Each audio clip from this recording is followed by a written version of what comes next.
Hey, what do you have there? A puppy. Guys, look how small he is. Let me see. One of the teenagers reached for the fluffy ball. Get your hands off. I won't let you. You're going to scare him. Larissa hugged the puppy tighter. Hey, give him to me. The lanky teenager grabbed the puppy by the fur and yanked it. The puppy whined. The other teenagers laughed loudly. Saryoga, you're going to rip a chunk of fur out. Someone shouted. Let go. Larissa yelled. He's not your puppy, one of the teenagers snapped back. I found him, so he's mine. The tall guy pushed the teenager away from Larissa. We'll meet again, and we'll tear your puppy apart. Saryoga shouted as he disappeared into the bushes. The savior sat down next to Larissa. Why are you sitting here? It's late to walk a dog. My parents wouldn't let me take him home. What, are you poor? The guy assessed her short jacket sleeves. My dad steals money from my mom and drinks it away. And your mom puts up with it? She puts up with it. Larissa held the puppy close. I asked my mom to leave him. I see. That's called learned helplessness. How do you know that? I read about it in American proved that people get used to a bad life. The guy shared about his mother, who couldn't leave her alcoholic husband.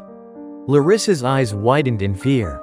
Did he kill her? Yes. The guy sighed. Let him try, he said about the return of his father.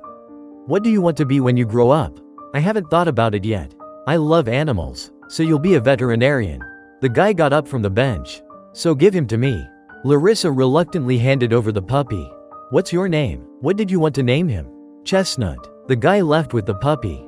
Larissa watched him go, then headed home. At the veterinary clinic, it was a typical day. A man walked in with a dog in his arms and a bloody wound. We were walking with Chestnut. He explained how the puppy protected him from attackers. A girl gave him to me. Larissa examined the dog and said he would need surgery. After the surgery, the man thanked her. Larissa couldn't believe that the puppy had grown into a beautiful dog. She told her mother about her dreams and convinced her to move to her grandmother's house. Her father continued to drink and eventually died after a fight. Larissa enrolled in veterinary school. Chestnut was recovering quickly, but his owner didn't come for him.